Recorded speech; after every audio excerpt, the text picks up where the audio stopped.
Bhaskar Naidu, national Mazdoor union రాష్ట్ర vice president.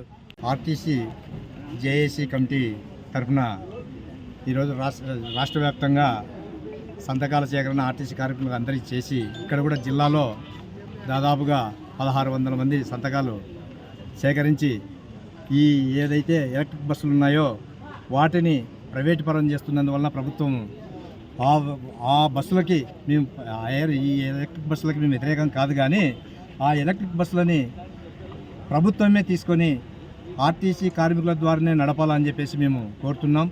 కానీ ప్రభుత్వం దాన్ని పెడచెవిన పెట్టి ప్రైవేట్ వాళ్ళకే అప్పచెప్పే కార్యక్రమంలో భాగంగా అనంతపురం జిల్లాలో కూడా అనంతపురం డిపోలో సగం స్థలాన్ని వారికే అప్పచెప్పడం జరిగింది.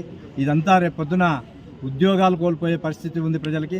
అదేవిధంగా ఈ ఫ్రీ బస్సును కూడా మన రాష్ట్ర ఈ రవాణా శాఖ మంత్రులే స్వయంగా చెప్పి ఉన్నారు. దీనిలో ఫ్రీ బస్సు కూడా ఉండదు అని చెప్పేసి ఆయన చెప్తా ఉన్నారు. దాని మీద కూడా క్లారిటీ లేదు. దీనివల్ల ప్రజలకి నష్టమే, రేపొద్దున ఉద్యోగాలు కోల్పోయే పరిస్థితి ఉంది. ఉద్యోగులు అందరూ కూడా ప్రైవేట్ వాళ్ళనే పెడతా ఉన్నారు. ఇప్పుడున్న ఉద్యోగాలకు కూడా నష్టం చేసే పరిస్థితి ఉంది. కాబట్టి ఉద్యోగస్తుల యొక్క ఆర్టీసీ కార్మికుల యొక్క విన్నపాన్ని విని ఈ ప్రభుత్వ చంద్రబాబు నాయుడు మరి ఏదైతే ఆర్టీసీ కార్మికుల ద్వారా నడపాలని ముఖ్యంగా కోరుతున్నాం. అదేవిధంగా ఉద్యోగస్తులకి ఈ రోజు వరకు కూడా దాదాపు 5 డిఎల్ పెండింగ్లో ఉన్నాయి. పిఆర్సీ కూడా ప్రకటించలేదు, ఐఆర్ కూడా ప్రకటించలేదు. ఆర్థికంగా కూడా వర్కర్లందరూ కూడా చాలా ఇబ్బందుల్లో ఉన్నాం. కాబట్టి వెంటనే ఈ విన్నపాన్ని మా యొక్క ఏదైతే మెమోరాండాలు ఇచ్చి ఉన్నామో వాటన్నిటిని కూలంకషంగా పరిష్కరించవలసిందిగా కూడా మరి ప్రభుత్వాన్ని ముఖ్యంగా చంద్రబాబు నాయుడికి మా ద్వారా విజ్ఞప్తి చేస్తూ ఉన్నాం.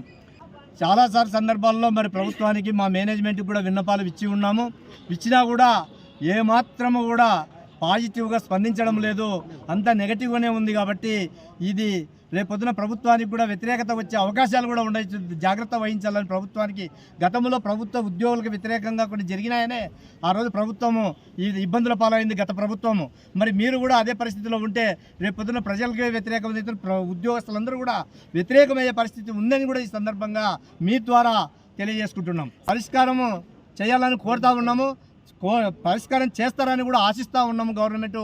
ఒకవేళ అటు కాని పక్షంలో దీన్ని తీవ్రతరం చేస్తాము. ఆగస్టు 15 తర్వాత మా ఉద్యమాన్ని చాలా తీవ్రతరం చేస్తామని చెప్పేసి కూడా ఉద్యోగులను అందరినీ కలుపుకొని మొత్తము 6 లక్షల మంది ఉద్యోగుల్ని మేము అందరినీ కలుపుకొని కూడా ఉద్యమాన్ని తీవ్రతరం చేస్తామని చెప్పేసి కూడా ఈ సందర్భంగా నిర్ణయం చేస్తే జేఏసీగా ఆ నిర్ణయం మొత్తం అందరూ ఉద్యోగులు కలుపుకొని నిర్ణయం చేయాలనేటువంటి ఒక సంకల్పంతో ఉన్నాం.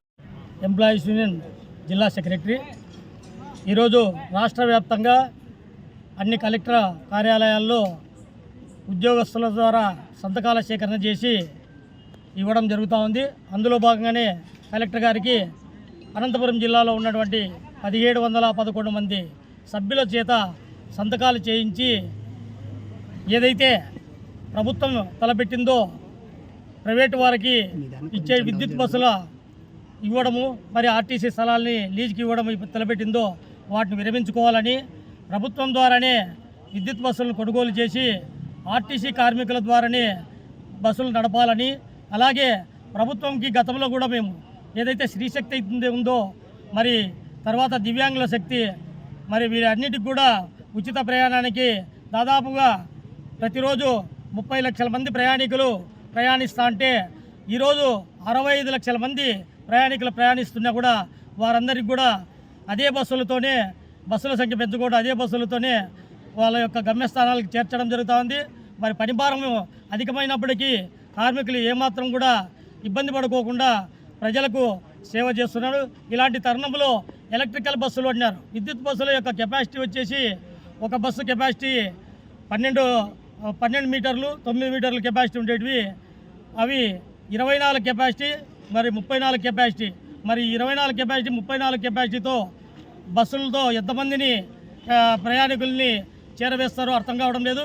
ఈరోజు ఉన్నటువంటి డీజిల్ బస్సుల్లో దాదాపుగా 100 నుంచి 120 మంది ప్రయాణికుల్ని ఎక్కించుకొని పోయి ఎలాంటి ఇబ్బందులు లేకోకుండా వాళ్ళ గమ్యస్థానాలకు చేరవేస్తున్నాం. ఆ డిమాండ్స్ ఆర్టీసీలో ఏదైతే పాత బస్సులు ఉన్నాయో ఆ పాత బస్సులన్నింటినీ వాటి స్థానంలో 4000 బస్సులను కొత్త బస్సులను ప్రవేశపెట్టాలని, అలాగే 10,000 మందిని రిక్రూట్ చేయాలని, ఎందుకంటే ఉద్యోగస్తులు రిక్రూట్మెంట్ చేయాలని చెప్పేసి మరి రిక్రూట్మెంట్ ఆగిపోయి దాదాపుగా 10 సంవత్సరముల పైన అవుతా ఉంది. మరి ఆర్టీసీలో రిక్రూట్మెంట్ జరగకుంటే ఉన్న వాళ్ళందరూ కూడా రిటైర్డ్ అవుతూ పోతున్నారు. ఖచ్చితంగా నిరుద్యోగ సమస్య తీర్చాలా.